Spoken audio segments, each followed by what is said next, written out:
After dark, say that thing. While I bring you the host, Mike, Buck, and Cone. You know who coming to the stage. Sports talk than what you about to hear right here. I second that. Go. You know that it's us when we talking about sports. Giving you facts on the field to the court. Tune in, we need the support. 1 hour too short, then listen some more. On all your stations, not dropping no music. Starts like Adidas, but Nike just do it. Down 4 in the 4th, we go for the win. Michael 2 seconds, we taking it in. Buck, Mike, and Combs, you know what's going on.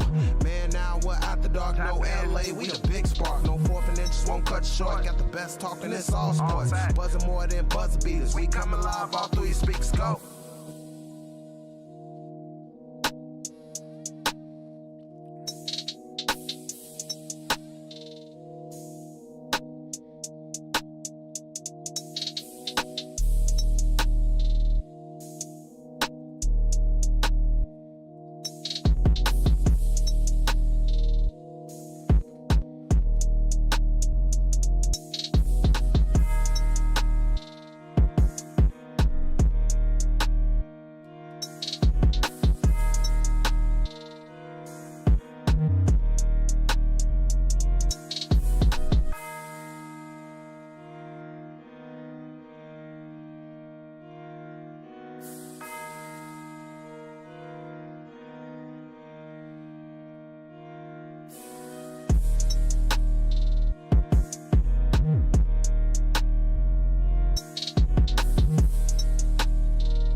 I don't ever slow up, no I don't take shit. I got no love for the fakeness. If you wanna play tough and wanna hate this, I'll always show up.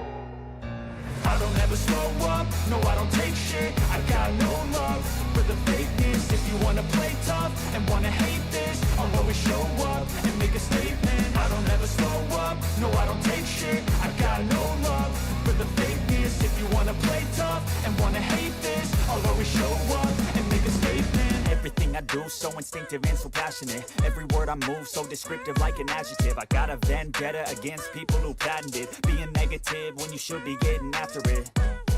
I got facts over tracks, this and that. Spitting slow, spitting fast, I could roast, I could gas. Think I'm okay at last, but I don't know if that can erase all the past. And the pettiness, a reflection of the emptiness. Hilarious, you think you're worth my time, you're delirious. Mysterious, because you hide behind a fake exterior. Inferior, you know I'll always be a bit superior. Get off of me, this ain't no humble brag. I want you to hear words, you can say them back. I want you to feel free from the chains that last, and to believe in what you got, it was built to last.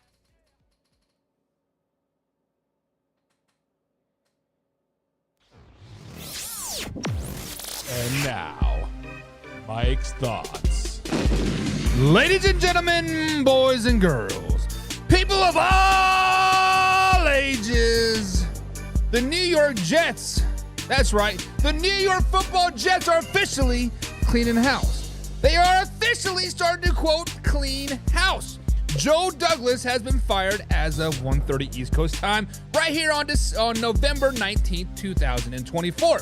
As you guys know, Robert Saleh already bit the dust about 2 months ago, right? Interim head coach is not doing much of anything, so they're like, hey, General Manager Joe Douglas, you're out as well. Now, Adam Schefter has come out and said this is, quote, a cleaning of the house. Adam Schefter was live on Pat McAfee's show right before I jumped on here. I was watching it out because I saw some clips. I'm like, hey, let's check it out. He said they're cleaning house. They're cleaning house. Everybody's got to go. Coaching staff, general manager, assistant general manager, the water boys, the towel boys. Everybody's got to go. A complete cleaning of the house. So when I sit back and I pondered this thought, when I sit back and started to ponder this thought, I'm like, well, this is about 2 weeks too late, 3 weeks too late. This is about a month too late. This is about a year and a half too late because the New York Jets, they were 100% sellers this NFL trade deadline. But they brought people in. They brought Davante Adams in saying, save us, Davante. They won one game since then. They've won one game since Davante Adams has been there. They have played 2 games in the month of November. Or they'll play 2 games in the month of November total. Like, what?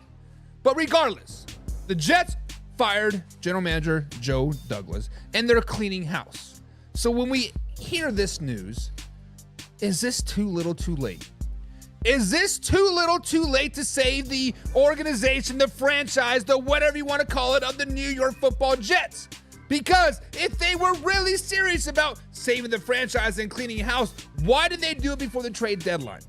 Why didn't they get a new intern general manager in there before the trade deadline and sell everybody and then build for the future? This just shows you how bad of a franchise the New York Jets is. This just shows you how bad the New York Jets are at football in general. Between the butt fumble and this and that and whatever else, you can't even fire people right. Why are we 2-3 weeks past the trade deadline and then you fire your general manager? Like, why? It doesn't make no sense to me. Why would you fire your general manager November 19th of 2024? We have 2 months of the NFL season left. Yes, I understand you named an intern general manager. Maybe he'll turn things around. If it's a complete cleaning of the house, you got to get everybody out. Out with the old, in with the new in 2025. Not mid-season 2024. But hey, it is the Jets. What else can we expect? What else can we expect from the New York Jets? Cue that intro. Are you ready for the best damn NFL show on the planet? Man Hour Nation, rise up. Yeah, hey, let's go. Hitting that gridiron, we going hard, we running the plays. You know the vibe, only the strong survive. Gotta keep your head in the game. Talking NFL, uncut, straight raw, steady bringing that sauce. We about to take off, get it hype. This man, our sport talk. Yeah, from the quarterback to the lineman, everybody bringing heat. You don't really wanna try them. Hey, who gon' win? It's a battle of the giants. This show is the flyest. Nobody can deny it. This is Man Hour. Sport Talk. Man Hour. Sport Talk. What team you reppin'? We keep it interesting. Who caught another down? Who got that interception? This is Man Hour. Sport Talk. Man Hour. Sport Talk.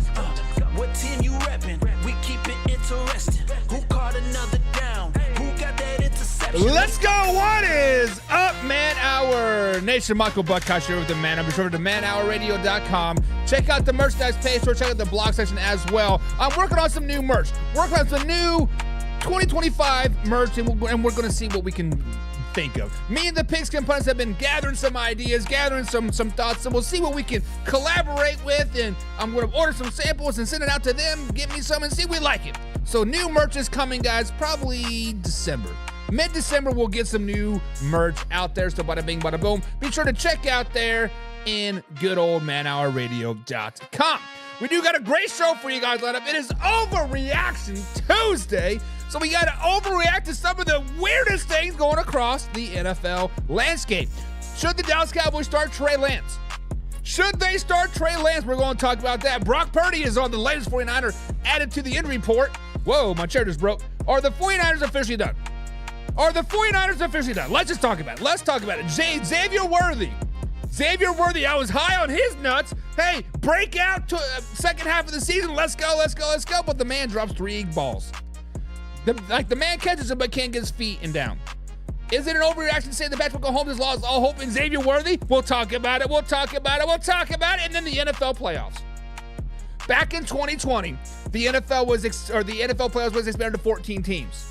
Since then, we have 3 wildcard teams, 6 total, 3 on each side.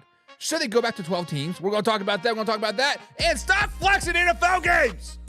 Damn it, stop it. And of course, we got to talk about the Houston Texans. Are they back on top?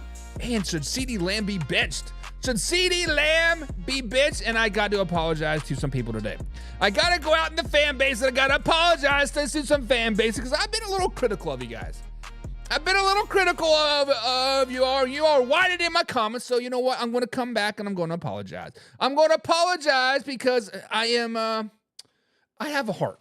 I'm getting old, I'm a man, and I'm getting a little emotional in my old age. So you know what? It is time to apologize to you guys. It is time to come out and apologize to each and every one out there that has been a victim of man-hour violence.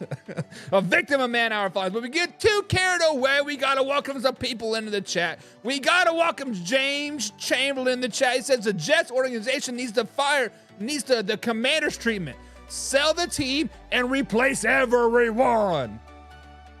So, James, as I agree with you, they need to fire everyone, forced to sell the team, do whatever they want. But who wants to buy the New York Jets? I mean, at least the Commanders had some type of a decent history, right? Have the Jets been relevant since 1969? Let's just be honest. Have the Jets been relevant since 1969? I mean, they had the butt fumble. That made mainstream news. Is still memes across the NFL landscape, but the Jets, who wants to buy the Jets? Let's just be honest. I guess I could buy an NFL team if I had like $12 billion or whatever, but hey, let's start a GoFundMe fund and we all be part owners and we all be like the Green Bay Packers. James says he's living the dream in rainy Nashville, setting up for the crane, getting paid to not do a damn thing. I'm getting paid not to do a damn thing here today, James. I'm just sitting here talking that shit. My man James Franklin says, what up? What up, James? What up, man? Got my man Ryan in here. He says, let's go. Ryan, you're a Denver Broncos fan, right? I believe you are a Denver Broncos fan. Correct me if I'm wrong. But Ryan, if you are, tonight at 9 p.m. East Coast time. Actually, if you're not a Denver Broncos fan, if you're an NFL fan in general, and you love some power rankings tonight, Ryan, tonight at 9 p.m. East Coast time, we got my man Hoffy, we got my man Mark D, and guess what? We're going to give you some power rankings, and I guarantee you tonight, there's going to be some pissed off people. There's going to be some pissed off people tonight, but these are my power rankings, and I see it how I see it. He says, let's go Broncos. Let's go Broncos. Pony up. Settle up in the wild, wild west. I'll ride hard all night long. If you know, you know. James Frank says, don't apologize any Browns comment. I'm good. Also, James is making that free money. You got to get paid to listening to Man Hour. Let's go, baby. Listen. We all get paid to listen to Man Hour because this is a type of show that you go to the toilet and you scroll on. The next thing you know, you're there for like an hour. You're like, oh man, my legs are asleep. So if you're not pooping, so I did the math on this, right? Because when I'm on the pooper at work, I think of a lot of good things here. So, I got my old phone now. I'm doing my thing, right? If you guys poop 15 minutes per day, one time, 15 minutes per day, 5 days a week, every day you are at work, you will get a full paycheck, a full 80-hour paycheck for pooping. So if you haven't learned anything today, you learn how to poop on the clock. First things first is you always go to work and you poop for 15 minutes every day. You do that every day that you are at work, you get a full 80-hour paycheck by the end of the year. So there you go. You guys have learned something today. So this is school. School is now in session. So you guys are welcome. You guys are welcome for that. But we do got a good show for you guys lined up today. It is Overreaction Tuesday, and we got to talk a little bit about the Houston Texans. We got to talk about this team that went out there and they laid the groundwork for the rest of the NFL to beat up on the Dallas Cowboys, right? Now, when we look at the Houston Texans, when we watch the Houston Texans, we seem to forget that, they're actually a pretty good team, right? Right? When we look at the Houston Texans, we saw a 2-game losing streak. We saw them give away the game to the Detroit Lions last week, week 10, in the second half. Literally say, here, take this game. We don't want it. We know Jared Goff's got five interceptions, but you know what? We don't want to win the game. Now, we all know that the Texans right now are winning a bad division. They are in first place of the AFC South. I know we got some we got some Dolphins fans here. We got some Jaguars fans here, and we got a few Colts fans, my man Frank, right? But let's just be honest. The AFC South is one of the worst divisions in football, hands down. Now, the Texans snapped their 2-game losing streak last night when they did beat the Dallas Cowboys on Monday Night Football. They all seem to have fourth place all but locked up in the AFC playoff race. But we got to ask the question. We've seen it with our own eyes, but we got to ask the question. Are the Texans the real deal? Are the Houston Texans a team that can win 2 playoff games? Are the Houston Texans a team that can potentially challenge the Chiefs, challenge the Ravens, challenge the Steelers, the Buffalo Bills in that Super Bowl conversation in the AFC? Are the Houston Texans the real deal? Like I said, the Houston Texans are winning a bad division right now. The Colts are trying to lose, and they can't do it very well, but they're trying to lose. The Jaguars and Titans get blown out week after week after week. They're just bad, right? And when you look at the Texans' schedule moving forward, guess who they play?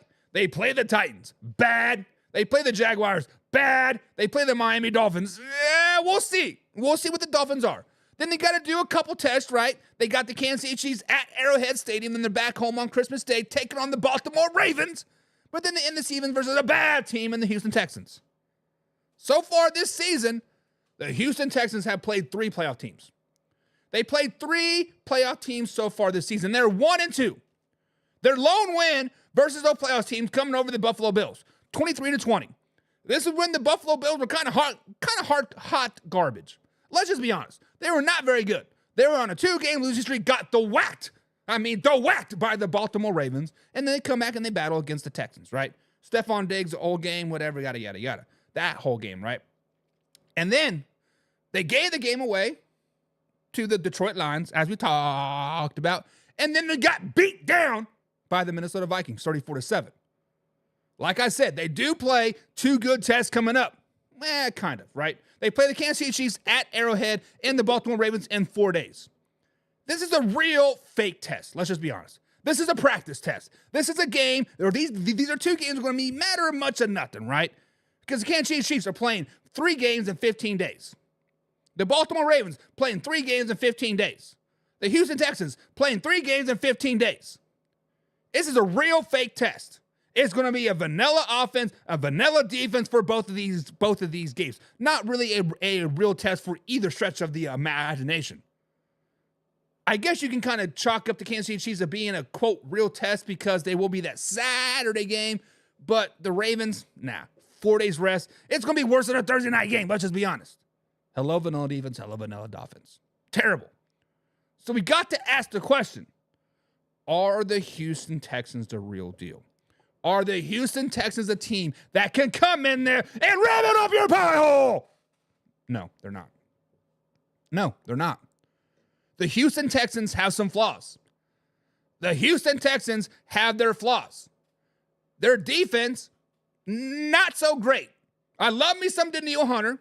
I think he's the X factor on this team, but the rest of that defense has really not been living up to their hype. I understand they had very, very thin defensive front last night. I understand that they had a very, very thin defense in general.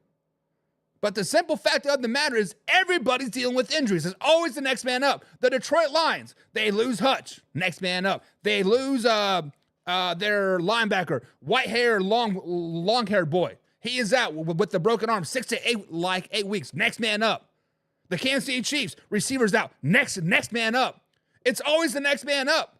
So no excuses for that. And then on the offensive side of the ball, Nico Collins is finally back. Nico Collins is the dog. Let's just be honest.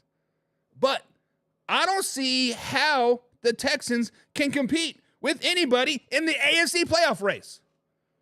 When you look at the playoffs right now, you have the Chiefs, you have the Buffalo Bills, you have the Steelers, you have the Texans, you have the Ravens, you have the Chargers, you have the Broncos.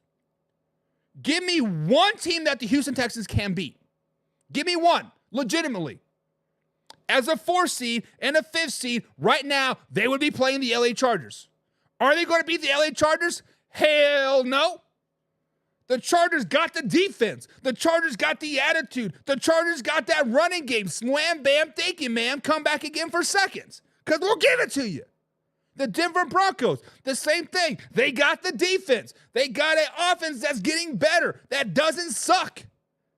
They cannot compete with the Denver Broncos. I'm just saying it. Don't kill the messenger. I'm just seeing it how I see it. Can they beat the Baltimore Ravens? They showed it last year that they can't.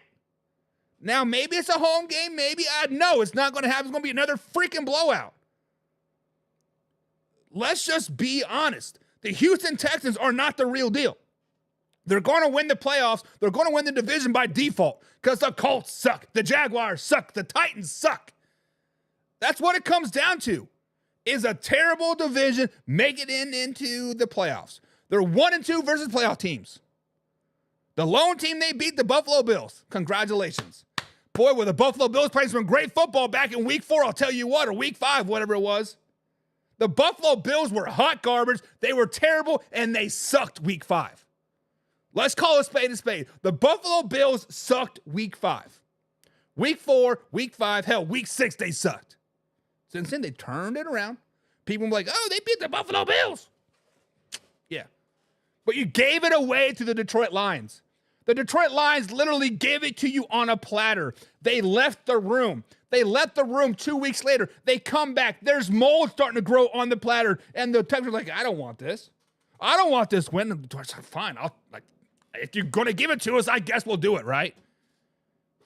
Like, the Texans are terrible, guys. The Texans are terrible. Give me one team that they can beat in the playoffs if the playoffs were to start today. If the playoffs were to start today, the number 1 seed would be the Kansas City Chiefs. The number 2 seed would be the Buffalo Bills. The number 3 seed would be the Pittsburgh Steelers. The number 4 seed would be the Houston Texans. The number 5 seed, I believe, would be the LA Chargers. I'm confirming that right now. The number 6 seed would be the Baltimore Ravens. And then the number 7 seed would be the Denver Broncos. Do you guys legitimately see the Houston Texans beating the LA Chargers in wild card round? Legitimately. Let's be honest. Head-to-head competition starts right now. Do the Houston Texans beat the LA Chargers? I am picking the LA Chargers. Let's say somehow, some way, the Ravens jump up to the 5th seed. Are they beating the Ravens? Absolutely not. Let's say the Steelers drop down to the 5 seed. Are they beating the Steelers? Absolutely not. Absolutely not. Let's just say, in this crazy hypothetical world that we live in, the Denver Broncos run the table. The Denver Broncos run the table, and they get first in the AFC West, and the Kansas City Chiefs drop, let's say, 3 or 4 of their next 6, dropping them down to the 5th seed. Are they beating the Kansas City Chiefs? No, they're not. So, guys, the question is, are the Houston Texans a valid team to root for? Did we forget about them, or are they hot garbage? Let's just call it a spade a spade. Respade the spade.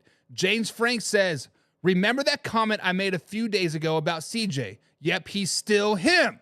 He will have a few growing pains, but he'll be great for years to come. And this is not a dog on CJ Stroud. And I guess you can kind of take it as a dog of the Houston Texans team, right? But the simple fact of the matter is like, they are not living up to hype last season. I understand 2023, they had a 4th place schedule. I understand that. This year, they have a 1st place schedule. I get that. That is why I actually had the Texans being a team that would go from 1st to last, was because of their schedule. Now, the schedule now doesn't look that daunting because of things have happened, right? But the simple fact of the matter is the Texans are not as good as we thought they were. Growing pains or not, the Texans are not as good as we thought they were. And the AFC in general is better than we thought it was. Who saw the Chargers coming up? Who saw the Broncos coming up? Hell, let's say the Colts slide in there. Can the Texans legitimately beat a team 3 times in a season? No, they can't. I'm more scared of the Colts in the playoffs than I am of the Texans. I'm more scared of the Dolphins and Bengals in the playoffs than I are the Texans. Hell, I'm more scared of the Jets in the playoffs than I am of the Texans. It is what it is, right? And yes, the Jets still have a 2% chance to make the playoffs, so I'm not shooting shit, but they can still make it. They can still make it. And Derek, my man, says, I'm not sure CJ is ready for the big stage. And playing at Ohio State, you were on the big stage a lot. You were on that big stage a lot, and you get people's best punches all the time, Derek. I have several players right now that are playing for Ohio State, right? And they get team's best shot week after week, game after game, right? Hell, even in practice, people are giving them best shots, right? Like, hey, I'm on Ohio State's backup team, and I want to be a starter. They're getting their best shot day after day after day. So to say that CJ Stroud isn't ready for the big stage, I tend to disagree with that. I tend to disagree that the team, I can agree that the team in general may not be ready for the big stage, meaning they're not ready to beat teams like the Ravens, like the Steelers, like the Chiefs, like the Buffalo Bills, like the Chargers. They're just not there yet mentally as a team to beat there. CJ Stroud could put the team on his back and could lead them, but I just don't think the team is ready to follow. James says, I think the biggest thing for the Texans will do good until they have outside up north playoffs. So basically, James is saying they will win a wild card game. In that dome stadium at NRG Stadium, the dome's going to be closed because, in Houston, in January, it gets like 65 degrees and people freak out that it's freaking cold here, right? Even though here in Indiana it's like 30 degrees snowing outside. But hey, we're not complaining. He says the Chargers coming to town, the Ravens coming to town, the Broncos coming to town, or the Steelers coming to town. They're going to win that game because they're inside. But you put them outside in Buffalo, you put them outside in Pittsburgh, in Baltimore, and Kansas City, game over. Many people are saying that about the Lions too, right? You get the Lions outside in the elements, it's game over. However, it did prove against the Packers that they can play in the rain. So it is. My man Jay's in the chat. Speaking of Lions, what's up, Jay? He says, game wasn't a big of a blowout as the Lions put on them. Game wasn't a big of a blowout as the Lions put on them. I don't think the Lions versus Texans was a blowout by any stretch of the imagination, right? The Lions tried to give them the game, and the Texans played flawless football in the first half. I actually come out and said, if the Texans play like that in the first half all game long, they could be a Super Bowl caliber team, but they proved that they can't. Let's just be honest. They proved that they can't. Sweet Caroline's in the chat. She says, hey, what's up, Caroline? Hope you're having a grand old day. Grand old day. She's a mule from Central Missouri. Central Missouri mules there. James Frank says, playoff this year? Nope. I was sold on them till a few weeks ago. So, James, what? So, basically what James is saying, 2 weeks ago, 3 weeks ago, he was all on the Houston Texans bandwagon. He was buying everything they were taking. They were shoving it down his throat, and he was loving every minute of it. So, James, what changed to make you not buy the Houston Texans? Was it the 2-game losing streak? Was it the sack rate of like 6%? Or like, what was it? What turned you off from the Houston Texans? I'm curious about that. Caroline says, how about them Broncos walking all over the Falcons? It was pretty nice. Pretty nice. Caroline's tuned into the Power Ranks tonight at 9 p.m. East Coast time, and we'll be talking about those Broncos. We will be talking about the Broncos. Purple Evra. I'm not saying your name right, but it's Purple with the V and Evra with the B. Purple forever. Says to beat the Bills, they are annoying. Why are the Bills annoying? I mean, the Bills have every right to be hyped. Just like the Baltimore Ravens have every reason to be hyped right now. They're regular season champions. They won the Super Bowl week 11, Purple. Come on. We know the Buffalo Bills are going to be cloud 9. Hell 9. Caroline says, hell yeah, I love how you said that about my team because it's so true. Caroline's I'm not sure. Who is your team, Caroline? Is it the Bills? The Bills are in a trash division. They are. AFC West is pretty trash. James Frank says Chargers defense is tough, but that's a no. They're not beating the Chargers. So James says the Chargers defense is good, but they're not beating the Houston Texans. So slow it down, baby. Slow it down. Okay, James, I see you. I see you, big guy. Heather James says big shot they would have against the best shot they have would be against the Ravens and Lamar, because Lamar in the playoffs, baby. Don't say that too loud, because Ravens fans will get mad. Lamar Jackson fans will get mad. But you might be right.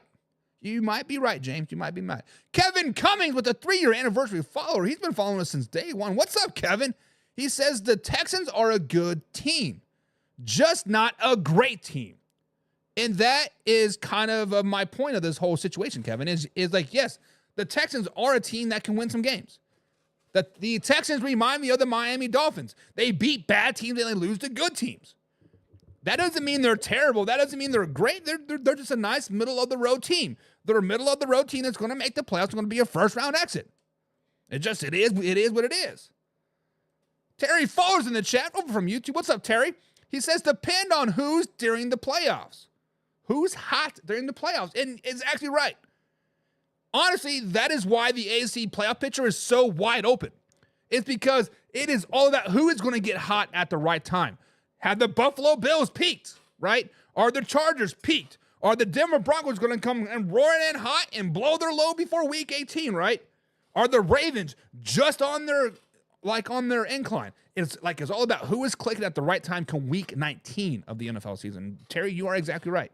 You are exactly right. If the Texans can play like they did versus the Detroit Lions in the first half for a complete game for all playoffs, they could be Super Bowl contenders, but I don't see it happening.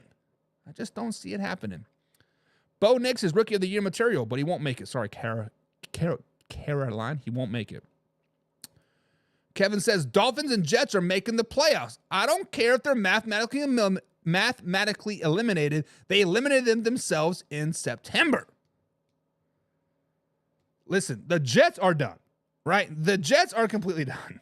But the Dolphins, they have some winnable games ahead of them. They could get hot. They have one of the easiest remaining schedules. So let's not sleep on the Dolphins. It would be bad for them to make it. Let's just be honest. Hell, it'd be bad for the Broncos to make it. It'd be bad for the Colts to make it. It'd be bad for the Bengals to make it. But somebody's got to make it. Texans started losing when the injuries started piling up. This is true.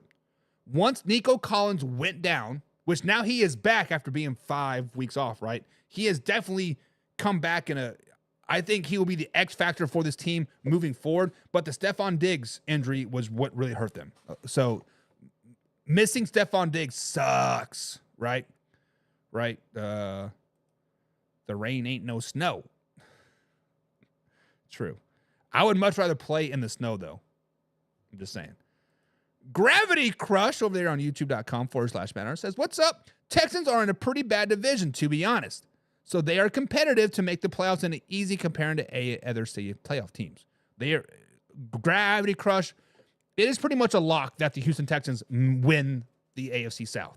They have a 98% chance of making it to the playoffs right now, right? So basically, they would have to lose the rest of their games, and the Indianapolis Colts would have to win the rest of their games for there to be a tiebreaker, and then the Colts would potentially get the tiebreaker. So, it's pretty much a lock that they'll make the playoffs. Kevin Cummings says the Texans inability to live up to the next man up mentality is what gave up on them. True. I will agree with that. Broncos, when you said about the defense and offense, says Caroline, we're not talking about the Broncos right now, but we will talk about the Broncos. We will talk about your Broncos. So stay tuned for that. James Schaefer says, my wife is a Ravens fan, and I have to hear her say every Sunday how great Lamar Jackson is. Get out of here. James Frank says, them handing the game to the Lions. So James Frank was buying the Houston Texans. We were talking about this about 3-4 minutes ago. James Frank was buying the Houston Texans, but what sold him is when he gave the games to the Lions. They won't be good in the playoffs because that's what will happen, is they will give them the game away. They could be the Chargers back in 2021. 27-point lead over the Jacksonville Jaguars. They're going to come back and give it away. It is what it is. Jameson Jackson's in the chat. What's up, Jameson? He says, my picks this season so far are 128 and 46, 72%. I'm gravy. Congratulations on that. Jameson, you should be entering our weekly NFL pick. I mean, you could have won $2,000. Just saying. Derek says, do you think that the Kansas City Chiefs will get a first-round bye? No, I do not. I do not think the Kansas City Chiefs will get a first-round bye, Derek. I think the Kansas City Chiefs will lose another game in the next 2 weeks, whether it's to the Panthers or to the Raiders. And then they will lose another 2 games in their 3 games and 15-day stretch, right? It's going to be to the Steelers on Christmas Day. And then they play the Houston Texans, right? So I think the Kansas City Chiefs will going to end up with 4 or 5 losses. I think they're going to go through the rough patch, like I said. And I think the Buffalo Bills will ultimately get the number 1 overall seed. I just think the Buffalo Bills are built for it right now. Caroline says, hey now, calm down. Don't say it's bad if my Broncos make it. Caroline, it is bad if your Denver Broncos make it. It is very bad if your Denver Broncos make it. Because let's just be honest. When you look at Super Bowl caliber teams, do the Denver Broncos fall in that category? They do not. Are the Denver Broncos ready to win a Super Bowl right now? They are not. Do the Denver Broncos need help on their team? They do. They need offensive line help. They need a cornerback. They need some type of running game or a better running game, and they need some receiver help. If you make the playoffs, that puts you about 20th to 26 picks in first years in the first round draft. If you miss the playoffs, you're top 15. Can you get a talent in the top 15? Yeah. Can you get it in 23rd, 24th pick? Sure. But more than likely, the receiver that you want, the offensive lineman that you want, the lockdown corner that you want is not going to drop down that low. So that's why it's better if the Denver Broncos do not make the playoffs. I'm not being a Denver Broncos hater because I am a Chiefs fan. I'm speaking the truth. The truth is they're better off to miss the playoffs.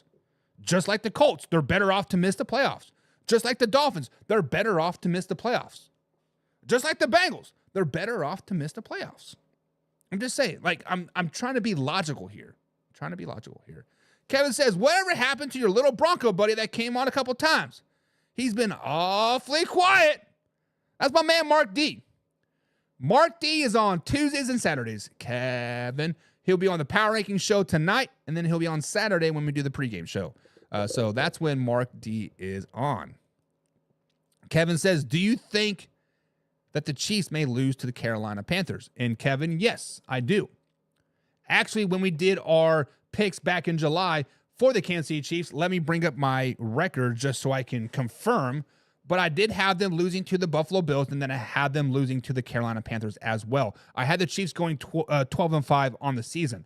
Earlier in the year, I did have them losing to the Falcons. Obviously, that did not happen. And then I had them losing to the 49ers. Obviously, that did not happen either. But I did have them going on a 2-game skid versus the Buffalo Bills and the Carolina Panthers. And then I had them losing to the Steelers on Christmas Day. So I do anticipate a hangover from the Buffalo Bills game going into this Carolina game. Because it is on the road. It is a 1 o'clock game. We just got beat by the Buffalo Bills. Man, we're licking our wounds. Xavier Worthy can't catch the damn ball. So, yeah, I do expect a hangover. I do expect them to play a sluggish game. And let's just be honest, the Carolina Panthers are kind of hot right now. Now, I'm not saying they're playoff hot or the best team in the NFL hot, or they are clicking right now, right? This is the first time ever that Bryce Young has won back-to-back NFL games. This is the first time ever that they are actually winning some football games, right? They're just not squeaking by, right? Yes, they did squeak by the Saints 23-22, but they did go out there and they beat the Giants 26-17. And they have 2 more home games versus the Chiefs and versus the Bucks. They are in this spoiler type of role, and I could definitely see them losing to the Carolina Panthers. And that's actually why I picked it, was because of the hangover from the Buffalo Bills game. James, let's answer some more questions here. James says, December 15th, Browns upset. It could happen. And James, if you're talking about my Kansas City Chiefs, week 15, when they travel to Cleveland to take on the Cleveland Browns, I'll be at that game. When we were first picking these games, this is the game that I was going back and forth on. Back and forth. But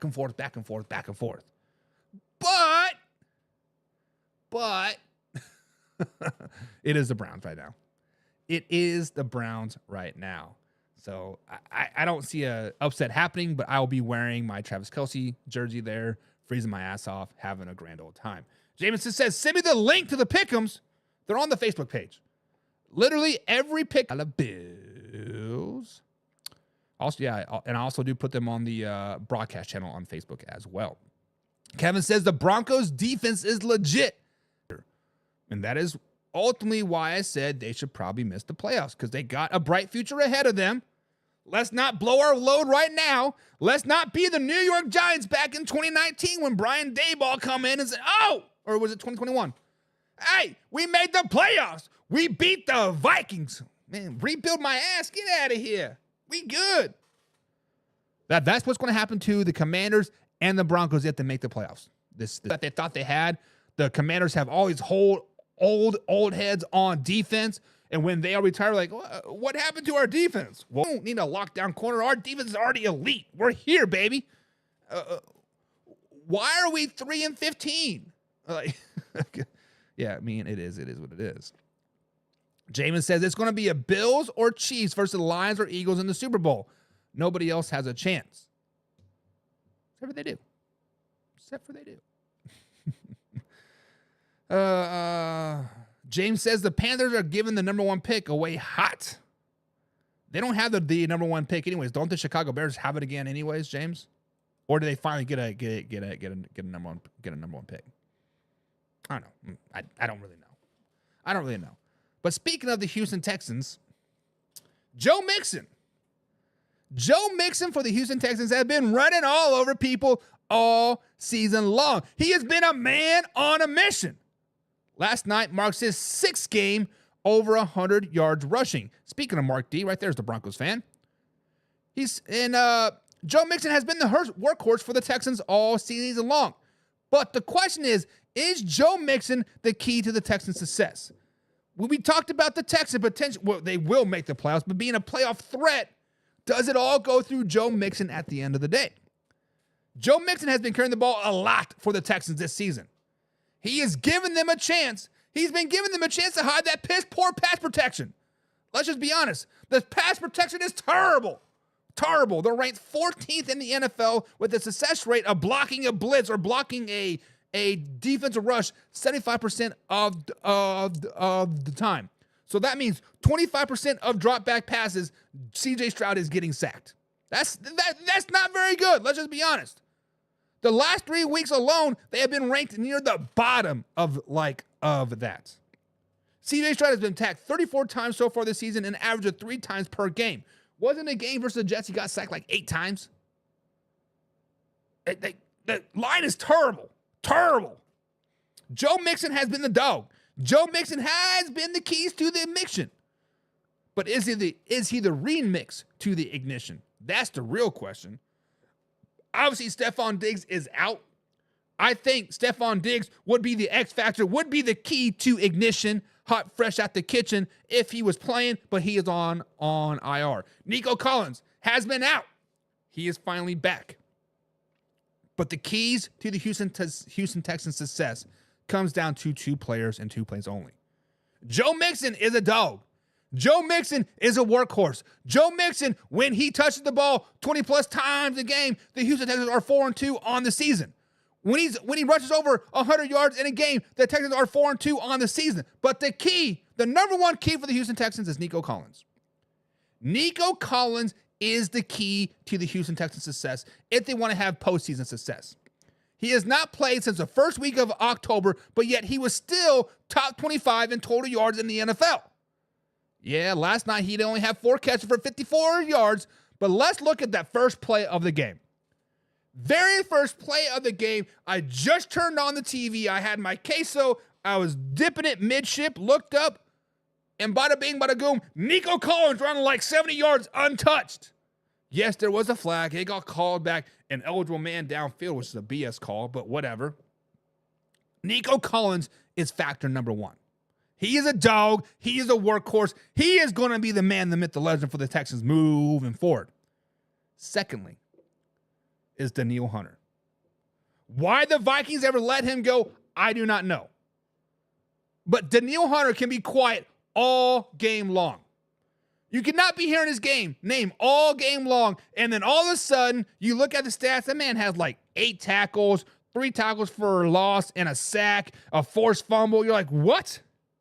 I didn't hear his name all game long, and he's putting these stats up. Danielle Hunter is the man. Danielle Hunter is the man. So Nico Collins and Danielle Hunter are the 2 factors for the Houston Texans moving forward. Joe Mixon, great talent. Dog. But the real key to the Houston Texans' success in the postseason, Nico Collins, Danielle Hunter. Guys, tell me I'm wrong. Tell me I'm wrong, because I love me some Joe Mixon. Why the Cincinnati Bengals ever let him go, I don't freaking know. I don't know. Why the Titans let Derrick Henry go, I don't know. Why the Giants let Saquon Barkley go, I don't know. Joe Mixon is the man. He's the myth. He's a legend, but he is not the key to the success of the Houston Texans. Guys, I would like to tell me that I'm wrong. Tell me that I'm wrong, because I want to root for Joe Mixon. I want to root for Joe Mixon. My man Mark D is in the chat. What up, what up, what up, Mark? Kevin says Mixon is a dog. He is a dog. He is a dog. And James Frank says the Bengals mix Mixon so much. Yeah. You pick up Zach Moss and the man's already on IR, right? I understand Joe Mixon had his injuries issues in Cincinnati with the lingering ankle issue. He still has the issue, right? But sometimes the grass is greener on the other side. Sometimes it's just like CMC, consistently injured, nagging injury after nagging injury in Carolina. You move to San Francisco, bada bing, bada boom. Oh, my ankle doesn't quite hurt as bad anymore. Cincinnati, Joe Mixon, ankle injury, hamstring injury, quad injury, whatever, yada, yada, yada. All of a sudden, he comes to Houston. He sucks it up a little bit. Mark says, why in the hell did Cincinnati let go of Mixon? I don't know. James says it's because they couldn't afford him, but I feel like Mixon would have taken the hometown discount. I feel like Mixon would have liked to stay in Cincinnati and played with Jamar Chase and T. Higgins and Joe Mixon and one of the highest flying offenses in the NFL. I guess it potentially high flying offenses in the NFL. And Kevin says because they're stupid. It's because they're flat out stupid. Not wrong. Not wrong at all. They are stupid. James Frank says Mixon carried them while Collins was out. And even before Diggs got hurt, you're right, though. Hunter is a beast. And Joe Mixon did carry the ball a lot for them when Stephon Diggs and Nico has been out. But when Nico Collins was out, they lost 2-3 games, right? Nico Collins is the key to that team. I like Nico Collins. I like me some Nico Collins. So, guys, give me a reason. Give me a reason not to root for Joe Mixon. Like honestly, I love me some Joe Mixon, and I think he has a bright future in Houston for running back standpoints. But yeah, Mark T says the Cincinnati ownership is the worst. They're going to screw around and lose Chase too. Well, Mark D, they've already lost Jamar Chase. When you dangle a carrot in front of you and you say, what do you want to stay here? What kind of money do you want? and Jamar Chase says, I want 1 penny more than JJ. And they say, well, how about this? And you're like, I want 1 more penny than JJ. And they're like, well, what about this? And say, I want 1 more penny than JJ. They done effed around and found out. The Cincinnati Bengals have already effed around and found out that Jamar Chase has 1 foot out the door. Hell, after this week, when they lose again, he only have 2 feet out the door. He might be like, oh, shit, my back hurts. Oh, shit, my hamstring hurts. Oh, I got a turf toe. Oh, man, I got this headache and I'm not feeling very good. Jamar Chase might be done in Cincinnati before December. The Cincinnati Bengals ownership, general manager, whoever it is, dangled that carrot, and bada bing, bada boom, he was gone. He was gone. And James says, where do you believe he will end up? He will end up as somebody willing to pay him 1 more penny than Justin Jefferson. Whether it's the Jets, whether it's the Giants, whether it's the Seattle Seahawks, whether it's the Miami Dolphins, whoever is willing to give him 1 more penny more than Justin Jefferson is going to get Jamar Chase. That's all he wants. 1 more penny than Justin Jefferson. They were college teammates, and he wants to outshine him. Like, I make more money. Now, realistically, a team like the Pittsburgh Steelers should scoop that man up. The Pittsburgh Steelers should scoop that man up 100%. The Ravens should probably scoop that man up. The Ravens can't afford it, but whatever, we digress. They should scoop that man up. But realistically, teams that could use the services of Justin Jefferson, the Pittsburgh Steelers, next season, you put him next with George Pickens, good Lord, watch out, right?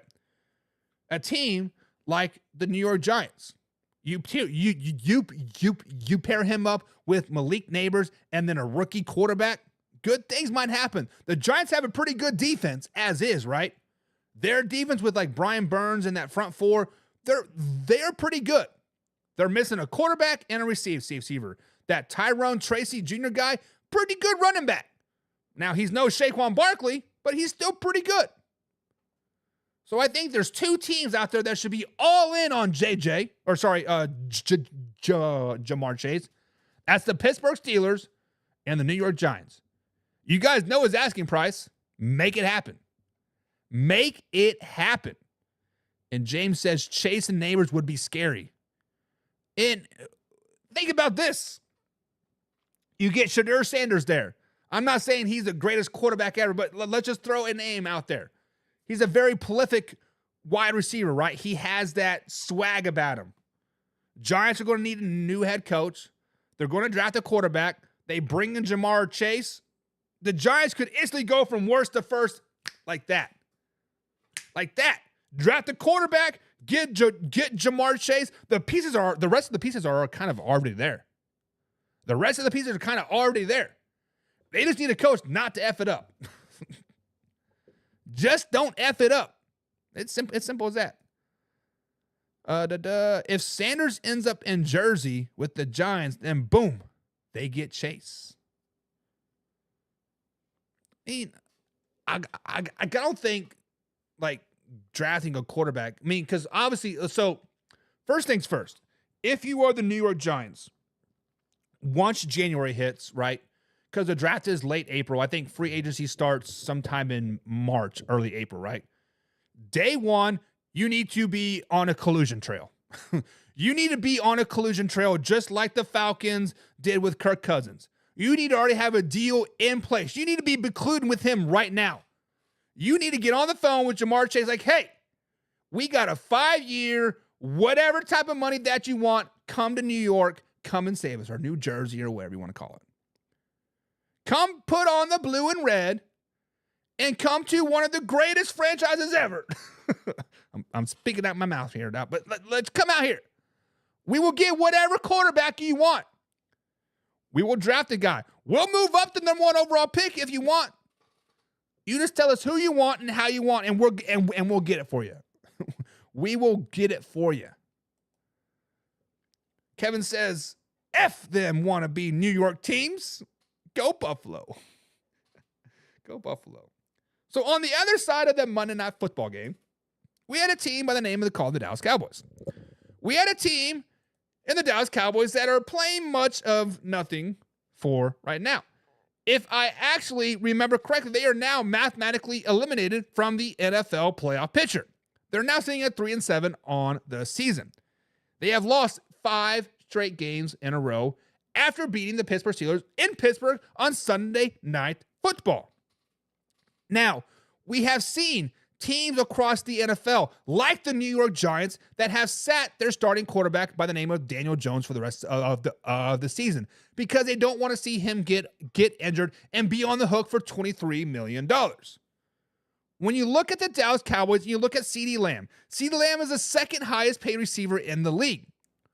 So far this season, he has 67 catches, which is 4th in the NFL, for 774 yards, which is 3rd in the NFL, for 4 touchdowns, which is 19th in the NFL.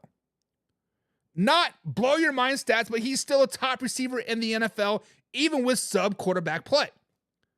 Now, here's the big stat here for you. He is averaging 11.6 yards per catch, which is 128th in the NFL. So that tells me he is going over the middle, catching a lot of slants, getting a lot of yards after catch per se, but he's taking a beating. So when we look at the Dallas Cowboys, we look at Ceedee Lamb, guys. Should the Dallas Cowboys sit Ceedee Lamb for the rest of the season? And I'm going to answer that question for you plainly as I can. Yes. Yes, the Dallas Cowboys should sit Ceedee Lamb right now. This is the second highest paid wide receiver in the league. This is the 4th leading catcher in the NFL. This is the 3rd the yard earner in the NFL. He is your heart and soul of your offense right now. You have no quarterback. He's out on IR. Maybe he can come back next season and bounce back. You have no offensive line. They're all injured. You have no running back that's over 5'6" that's worth the damn. Deuce Vaughn's 5'5" from the Kent State University. Put some respect on his name. But everybody else, short as shit and sucks. The Dallas Cowboys are terrible. Call a spade a spade. The Dallas Cowboys are terrible. Why should the Dallas Cowboys, Jerry Jones, general manager Jerry Jones, and owner Jerry Jones, risk his highest paid player on the offense right now by the name of Ceedee Lamb for any stretch of the imagination? Let's say, what if he tears his ACL? We are in November. He will not be ready for training camp. He will not be ready for mandatory camp. He will not be He will not be ready for opening day. It is what it is. Why risk it? There's no biscuit to catch. There's no risk it, no biscuit here. It's a risk it or your next season's over too. Because if Ceedee Lamb can't play the first 4 or 5 weeks, that season might be a wash too. Let's just be honest. The Dallas Cowboys need to sit Ceedee Lamb now. They need to bench him for the rest of the season. Put him on IR for all I care. I don't really care. Bench his ass. Make him inactive. And I understand competitors want to play, but you have to look at the big picture. Sometimes you have to protect players from themselves. Jerry Jones, Mike McCarthy, if you want your job at all next season, which is gone, but bench Ceedee Lamb. Bench him 100%. What do you guys think? Should the Dallas Cowboys be benching Ceedee Lamb? Should the Dallas Cowboys be looking out for their prized possession moving forward? Should the Dallas Cowboys bench Ceedee Lamb? That is the question. That is the question. Derek says, what do you think about Mike McCarthy would do in Cincinnati? I don't think the Bengals fire Zach Taylor at all. Mike McCarthy will be an offensive coordinator in Vegas, and then they trade for Dak. So that's what's going to happen. Kevin says, man, I wish the Bills play the Cowboys this season so they can lose. Come on. So they can lose, Kevin? Come on, man. Come on. Slow it down, baby. Mark D says Dallas need to blow it up. They do.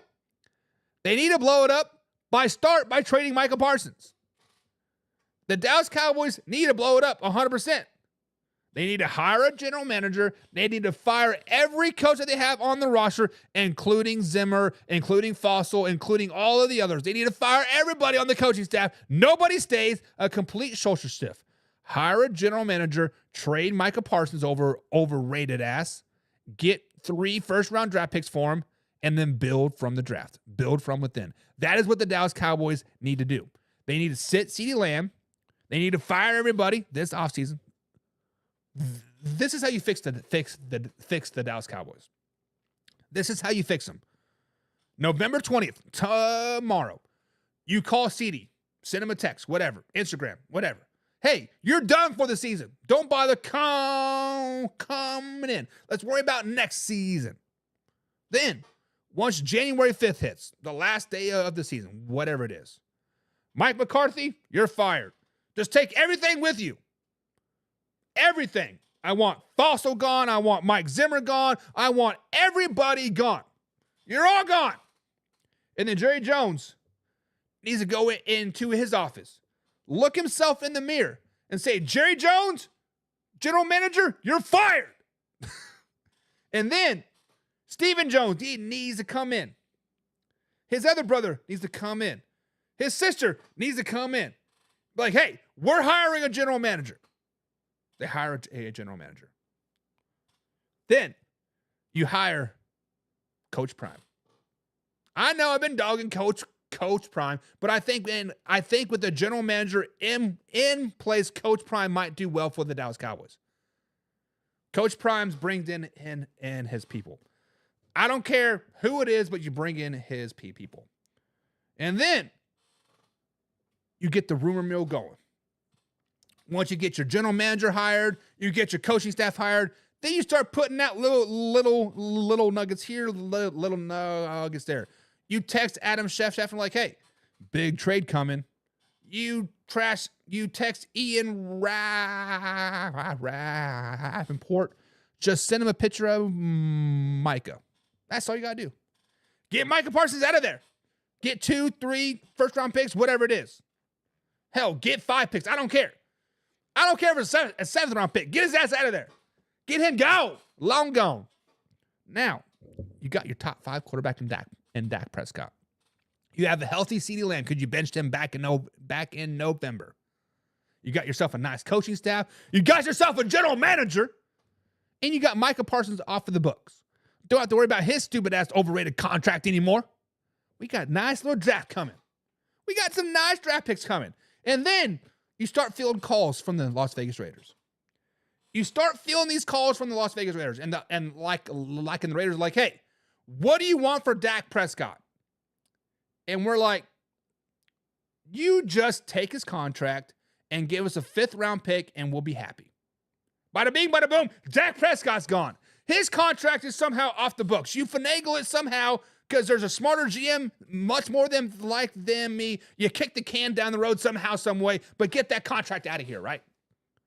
Now, you go into the draft pick. You have 12, 13 draft picks. You have a brand new coaching staff. You have a general manager. You got your star receiver, Ceedee Lamb. Dak Prescott is gone. Zach Martin is retired. You have a somewhat younger, healthy offensive line. Defenses could be better, but hey, we need some pieces there. We need pieces there. Bada bing, bada boom. What do? You nail the draft. And then the Cowboys are Super Bowl bound, baby.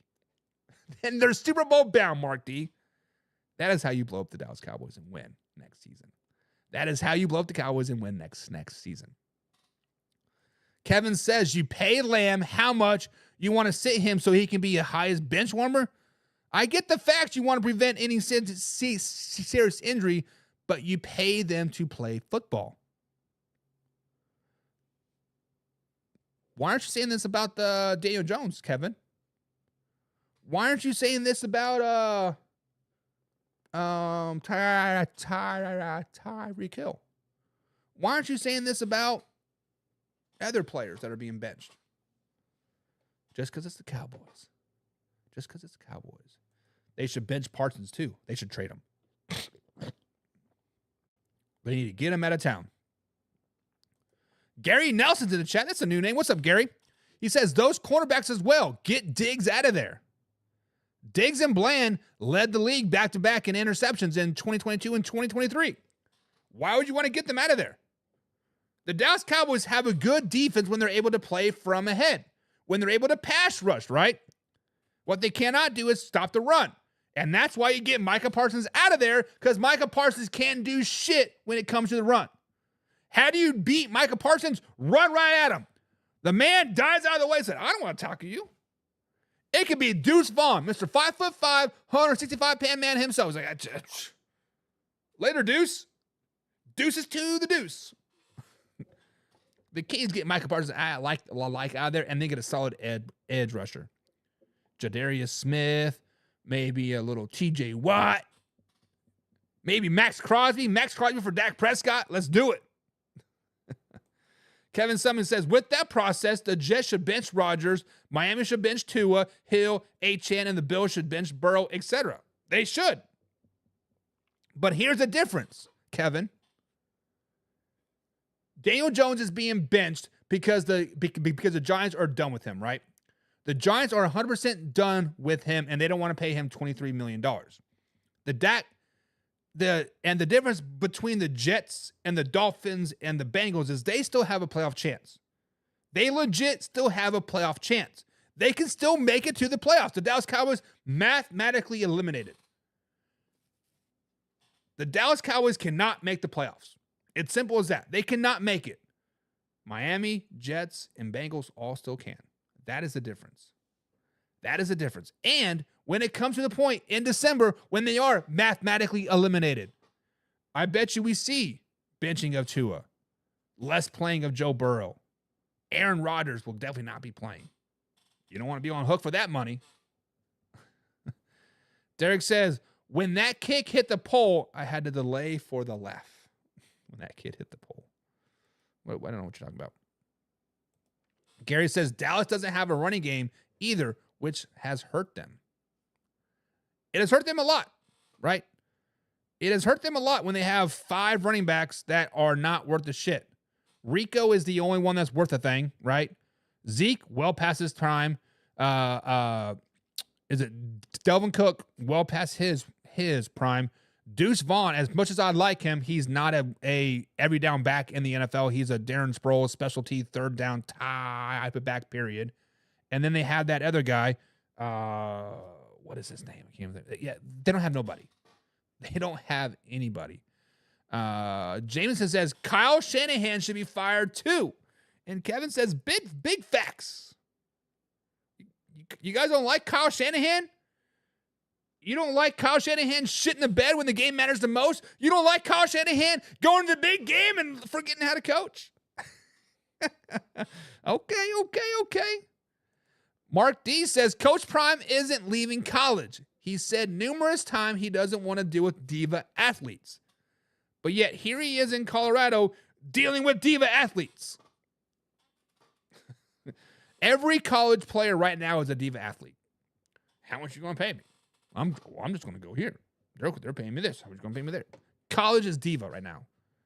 If you are a big name college player, it is all divas. It is all divas. Kevin says Dak may not be playing next season. He's being investigated for sexual assault. Is he really? We all know that Deshaun Watson got off. Dak's going to get off too. So come on. James West is in the chat, said the Jets have the same chances to make the NFL playoffs as the Knicks do. See, that's funny because the Knicks are a basketball team and they have no shot to make the NFL playoffs. But yet, when the Jets do make the playoffs, it's going to be must talk about TV, right? It is going to be so talked about, right? It is, oh my God. Oh my gosh. But yeah, James, you're right. If the Jets do make the playoffs, I will do the whole show naked and shave my butthole live on TV. So there it is. There it is. So everybody better be rooting against the Jets if they don't want to see a butthole being shaved on Man Hour Live. I'm just saying. But guys, I have been hard on some fan bases as of late. I have been hard on some fan bases the last week, 2 weeks, 3 weeks, 4 weeks, right? And one of those fan bases are the Minnesota Vikings. I said a couple weeks ago that I believe that the Minnesota Vikings are pretenders. Not going to do shit in the playoffs. Their fan bases are coming at me cricket. Their fan bases are like, what? And in the comments, I like to come back at you. In the comments, I will tell you how it is. In the comments, I will make you prove your point why you think your said team is contenders. But I have been very, very hard on the Minnesota Vikings the last few weeks. I've been coming at the Minnesota Vikings fans left and to the right. They said they did not get dominated by the Detroit Lions, and they only lost by 2 back in week 7, and they did not go on a 2-game losing streak, even though they did, coming off their bye. Since then, the Minnesota Vikings, they have won 3 games in a row, guys. Let's give credit where credit is due. They have won 3 games in a row. They have wins over the Indianapolis Colts. They have wins over the Jacksonville Jaguars. They have wins over the Tennessee Titans. None of the wins have been pretty, but you know what? They're winning. As a resident Minnesota Vikings fan, Lord says a win is a win is a win. And the Minnesota Vikings right now, guys, are sitting currently second in the NFC North. They're sitting behind the Lions by 1 game, sitting at 8-2 on the season. Now, the Vikings do have 5 very tough games coming up. They play division foe the Green Bay Packers. They play the Seattle Seahawks. They play division foe Detroit Lions. They play playoff bound Arizona Cardinals. They play playoff bound Atlanta Falcons. And then they play the Bears twice. Not an easy game, but definitely should win games. So I have been hard on the Vikings. Very hard so, right? Fan bases really can't deal with it. And I understand it's a hard road ahead. I understand that this season has been much a success for the Minnesota Vikings. I understand this season you guys have been playing well overshot. But what happens when the Minnesota Vikings drop 7 losses in a row? What happens for the next 7 weeks the Minnesota Vikings do not win a goddamn game for the rest of the season? What happens then? When their pretenders becomes reality and I say, ha, I told you so. What happens when the Minnesota Vikings play the Chicago Bears next week and they get beat? What happens when they get dominated by the Detroit Lions yet again? What happens when the lonely Green Bay Packers get beat by them again? What happens, guys, when the Minnesota Vikings drop 7 losses in a row? What's going to happen to their fan base? Do I get an apology for saying, ha, I told you so, and I've been right about them all season long? Or like, oh, well, it's Sam Darnold's fault. You were just hanging from Sam Darnold nuts earlier. Well, JJ isn't getting the ball enough. I told you he was a cancer, and now all of a sudden he's doing cancerous things, and you're mad about it? Imagine that. Guys, the Minnesota Vikings are an overrated team. It is what it is. They have overperformed themselves all season long. This was a rebuild mode. This was an opportunity to get J.J. McCarthy in going into week 12, into week 13, whenever they come off their bye week, right? This was an opportunity for them to get 5-6 wins. Get the little wetness behind J.J. McCarthy's ears. They've overperformed. And Minnesota Vikings fans are afraid to admit that. They are afraid to admit that they have overperformed, and they're actually very big pretenders. So Minnesota Vikings fans, I am sorry that your team sucks. I am sorry that I've called a spade a spade. I am sorry that I do not see them doing shit in the playoffs.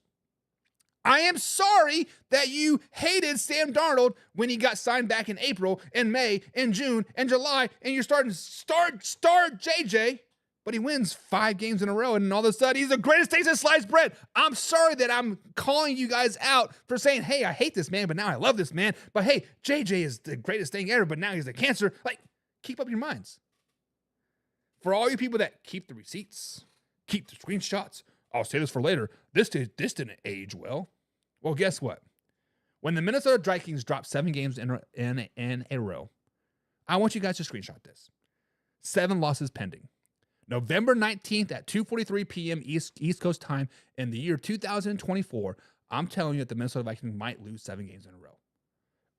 Not because they're not good. Well, yeah, because they're not very good.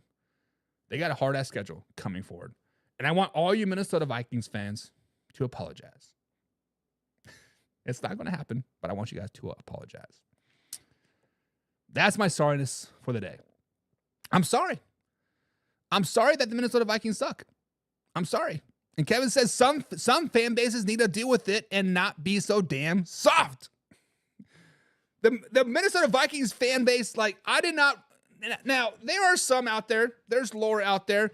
But she's a great fan. She's a realistic fan. She understands, like, hey, we are overperforming this season. But then was it yesterday or Friday, whatever it was, the man DJ over here on YouTube was like, oh, you talking bad about my Minnesota Vikings? 2 losses, baby. We didn't get dominated by the Lions. Watch that game. You got dominated by the Detroit Lions. Look past the first quarter, 14-0, right? Whatever it is. Watch the second quarter. Watch the third quarter. Watch the fourth quarter. You got dominated. It is what it is. Stop being soft.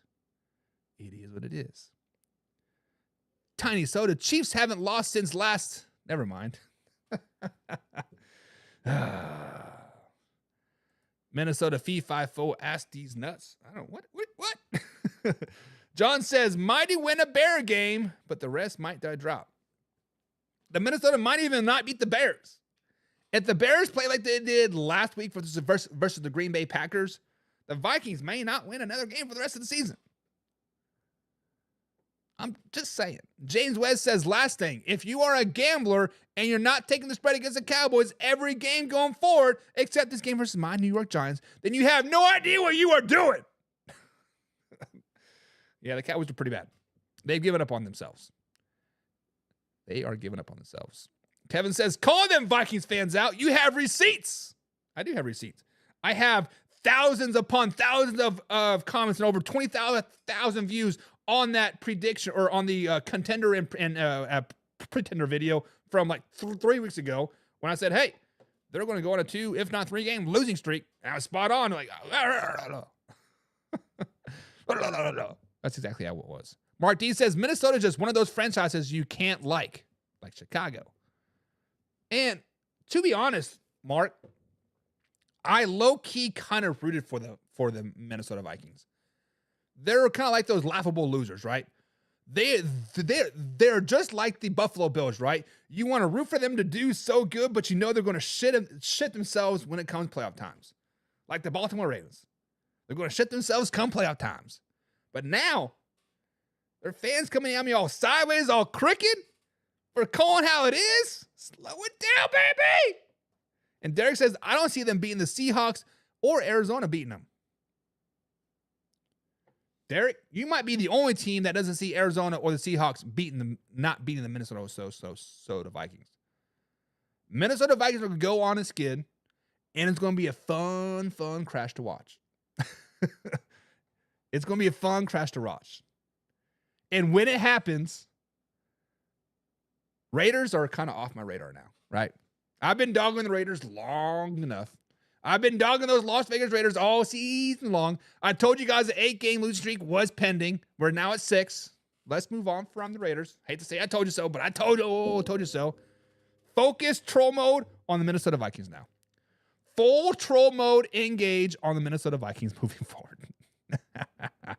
John says Seattle wins that game and Arizona could go either way. I believe it's at Arizona too. So the Minnesota Vikings honestly got a pretty tough schedule moving forward, right? So they do play the Bears at Chicago next week. So actually the Arizona Cardinal game is at home. It is a 1:00 game. So they do got that going for them. And then the Falcons, Kirk Cousins return to Skull Nation there. And then you play Chicago on Sunday Night Football, and then at Seattle versus the Packers and at Lions. Oh, that's tough.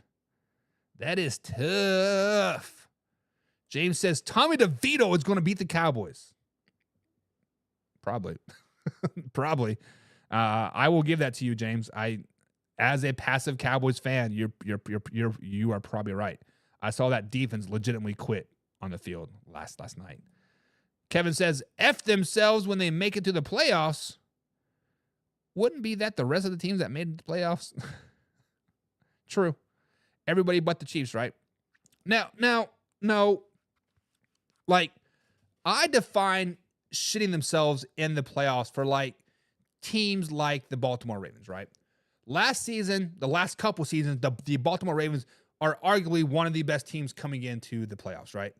And then they've been running the ball down our throats. They've been playing great defense. And then it comes to the playoffs. They want to run the ball 5 times in the AFC Championship game and pass the ball for 50 times. That is shitting yourself, I think. I don't think the Buffalo Bills have legitimately probably shit themselves in the playoffs. They do what they do. The Buffalo Bills know who they are, do what they do, and sometimes they just get outplayed, unfortunately. James West says, completely agree about the Vikings. They're as real as those Gucci bags you get off the streets in New York. And Mark D says, F those Raiders. Speaking of those Raiders, the Las Vegas Raiders. Let's talk about those Las Vegas Raiders. I said I was done with the Las Vegas Raiders. We are not. The Las Vegas Raiders are another team that I've been hard on all season long. I've been very hard on the Raiders since June. When Man Hour 2024 NFL season started, I've been on the Raiders' ass since June. Was it my inner hater coming out for the Las Vegas Raiders? No. It's the fact that I truly thought that the Las Vegas Raiders were an overrated, overhyped team. This team is the Las Vegas Raiders. Earlier this season, I said the Raiders would go on a 10-game losing streak in the middle of the season. I said it would start week 4 with the first loss coming to the Denver Broncos, and then the streak would end versus the Jacksonville Jaguars. When I made that clip, when I said that on live, I had a lot of Raiders fans that watch this show, and I thank you guys for that, but I had a lot of Raiders fans come at my throat. They were laughing at me, calling me a clown, calling me this, calling me that. And I trolled you guys enough, and I'm sorry. I'm sorry that I trolled you guys enough, but I don't want to beat a dead horse, but the Raiders are on a 6-game losing streak. The Raiders have lost to the Denver Broncos week 4, and they have not won since. They're on a 6-game losing streak.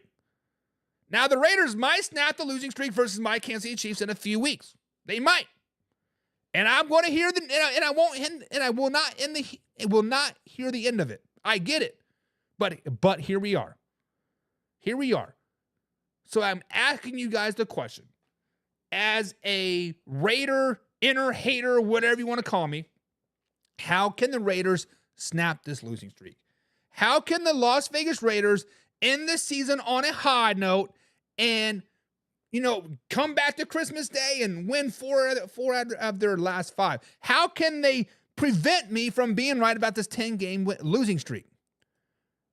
I'm legitimately asking the Raiders fans this question. How can you stop this pain? How can you stop this losing streak? How can you beat the Kansas City Chiefs in 2 weeks? Is it defense? Is it offense? How can you do it?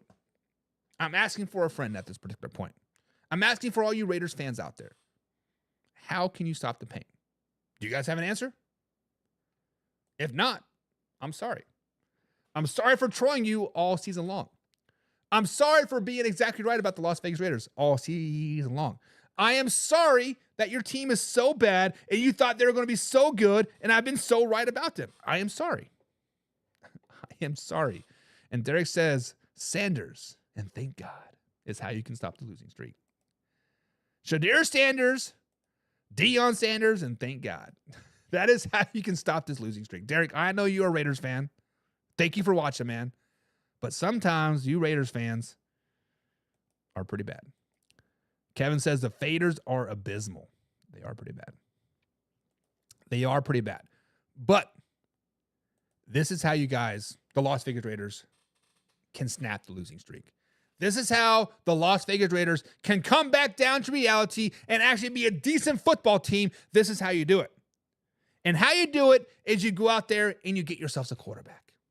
You go out there and you trade for a quarterback. Don't draft a quarterback because you guys cannot develop talent worth shit. Let's just be honest. You are like the Chicago Bears. You draft all these people thinking they're going to be instant, develop a man. So go out there and trade for a quarterback. Maybe free agency.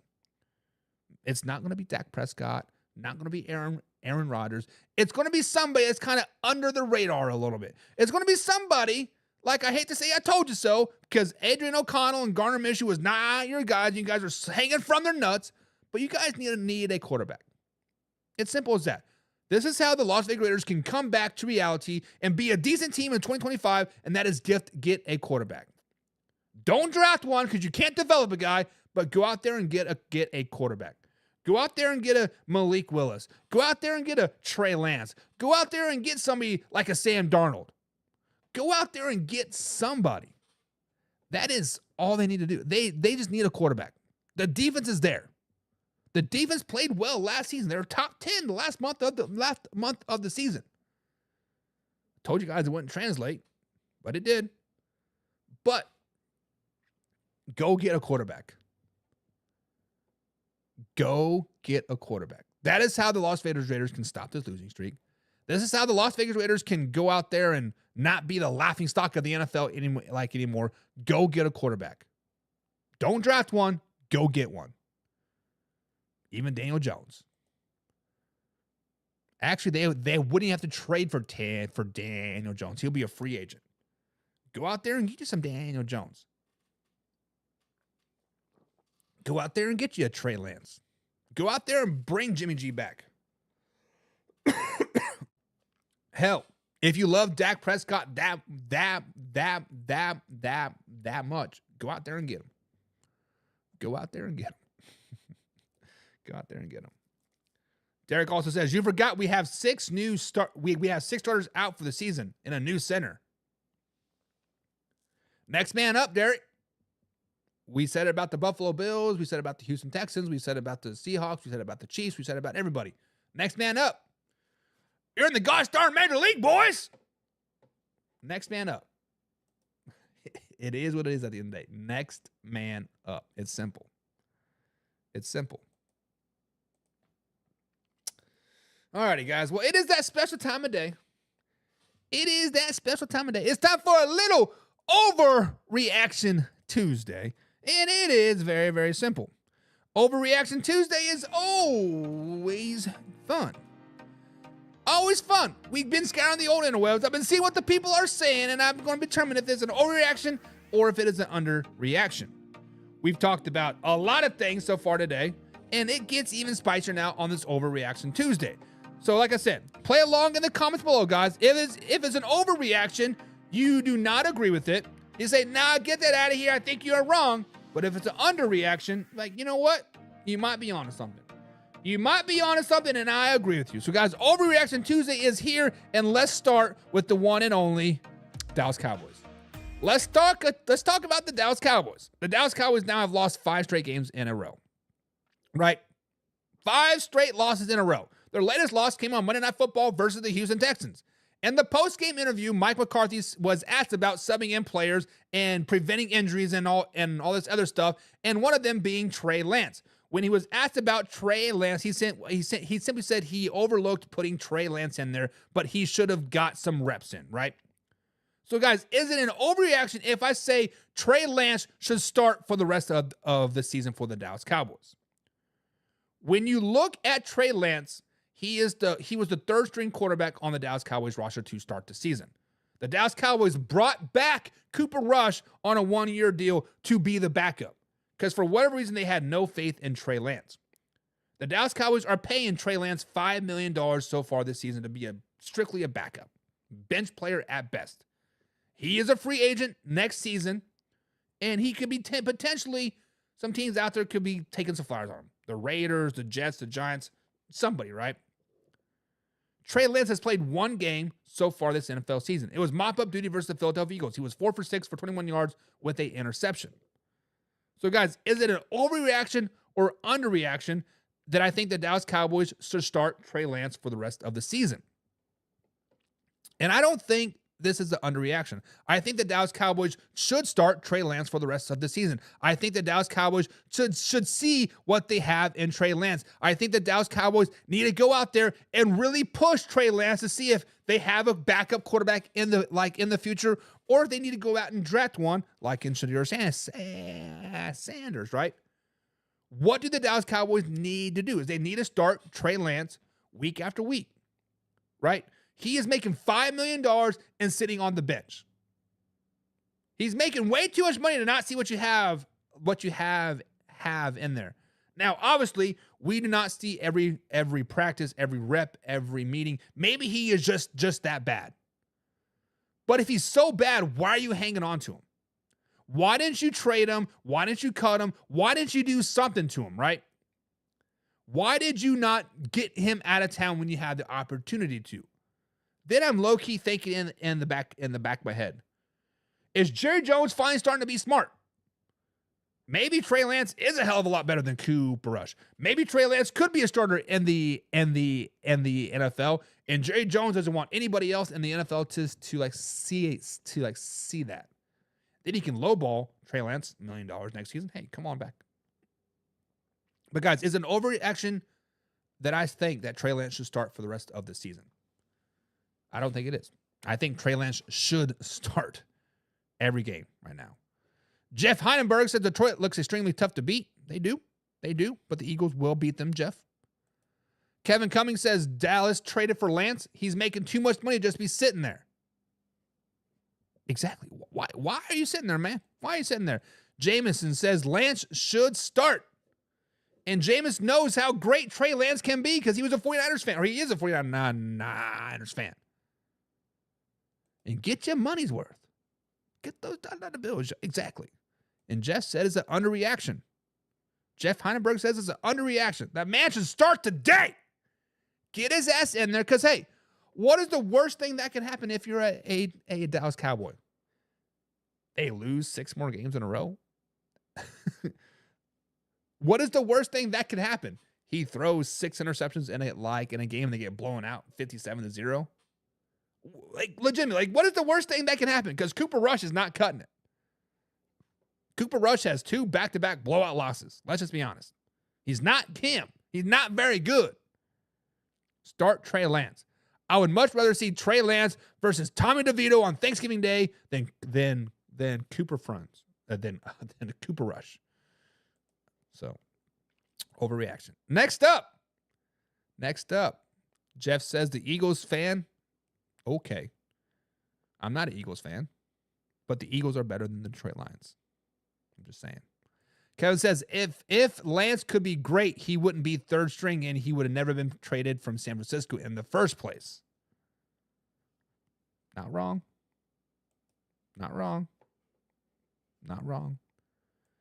Speaking of the San Francisco 49ers, Brock Purdy is the latest 49er to be added onto the injury report. The San Francisco 49ers have countless people hurt this season. It's been a rough season if you're a San Francisco 49er. I feel that everybody has been hurt at this particular point if you're on the San Francisco 49ers roster. But despite the countless injuries, they're still 5-5 on the season. They are sitting 4th place in the NFC West, but they're only 1 game out of 1st place. So, guys, is it an overreaction if I say the 49ers are still the favorites to win the West? Right now, the San Francisco 49ers have a 30% chance to make the playoffs since the loss to the Seattle Seahawks in Week 11. If they would have won that game, they would have jumped up to 67%. But they lost, they're down to 30%. When you look at the 49ers schedule moving forward, they play at Green Bay, at Buffalo. Then they play the Chicago Bears, the Rams, the Dolphins, the Lions, and Cardinals to end the season. The first place team in the Arizona Cardinals has 6 wins on the season. One of their wins of the 6 are over the San Francisco 49ers. The Cardinals do play at the Seahawks this week, at the Vikings, and then they play the Seahawks again. I hate that you play you play the same time twice in 3 weeks. That's just absolutely stupid. Do better, NFL. But then they play the Patriots, at the Panthers, at the Rams, and the 49ers to end the season. So, guys, is it an overreaction if I say the 49ers are still the favorites to win the NFC West? The 49ers do have their work cut out for them. Let's call a spade a spade. They have a 30% chance to make the playoffs. The Arizona Cardinals have a 60% chance to make the playoffs. The 49ers got a tough schedule. Packers, Bears, Lions, Cardinals. 4 very, very tough games. The Cardinals got a little bit of an easier schedule. They do play the Seahawks twice, and they play the Vikings, which they should wipe the floor with, let's just be honest. But then they play the Patriots and the Rams and the Panthers. This is the Cardinals division to lose 100%. This is the Arizona Cardinals division to lose 100%. Now, I do think the 49ers are going to battle still. They still have the best offense in the NFL. Their defense is still top 10 in the NFL. They're coming around. CMC is back. Maybe get that little bit of juice, getting that little bit of perk. But if Brock Purdy goes down, the system quarterback himself, I don't care who the backup is. When you lose your starting quarterback, starting receiver, George Kittle's hurt, everybody on the offensive line is questionable at best. Everybody on the defense is questionable at best. Cards are just not in your favor. Now, they're still going to battle till the very end. It's still going to be a 2-horse race, if not a 3-horse race, till the very end. It's going to come down to week 18. It's going to come down to them beating or losing to the Arizona Cardinals, and if the Seahawks can beat who the Seahawks play at the end, I don't know who the Seahawks play. Basically, it is going to come down to week 18. So it is not an overreaction if I still think the 49ers are still the favorites in the West. The Cardinals are the favorites, but it would not shock me one bit if the 49ers come up and bite them in the butt and win that division. So I don't think it is an overreaction that they're the favorites, because I think they are going out there and they're going to win some games. They're going to win some games. They're going to get on a little bit of streak, and they're going to shock some people. Still have them as Super Bowl favorites. Still have them in there. But their season's not over. Not over. And they're going to make the playoffs. Going to make the playoffs. Kevin says the Niners will not win their division. It's an overreaction. The Niners are not going to win the division. Jameson says Kyle Shanahan should be fired if they miss the playoffs. Not going to miss the playoffs. So he'll be good. Packers, Bills, Cardinals sounds like losses to me. Arizona's going to win that division. Cardinals got an easier schedule than the 49ers, that is for sure. And Derek says, nope, they're falling apart. Arizona's got this. Okay. Jameson says the 49ers can beat the Packers, Bears, Miami, Arizona, and the Rams. They can, but will they? And I think they will. I think the Packers game will be that momentum step that they need moving forward. I think they will ultimately win that division. And Let's Go Bill says, yes, the Niners are not winning in that division. Yeah, but they're not winning that division. Their injuries are going to screw them up. Not wrong, I guess, but it is what it is. But guys, that is going to be it for today. We got some more things to talk about tonight. And the NFL Power Rankings are going to be out tonight. So, guys, if you are free at 9 p.m. East Coast time, come back over to youtube.com/manhour. Of course, facebook.com/manhour. And we're going to release our top 10 NFL Power Rankings for Week 12. And I assure you, there's a shakeup up at the top. I assure you, people are going to be upset with the top pick. I assure you, going to be some upset people. So tune in tonight at 9 p.m. East Coast time, guys. Until then, we'll be back tomorrow, 1:30 East Coast time. Live, raw, uncut NFL talk every Monday through Friday. Until then, we out.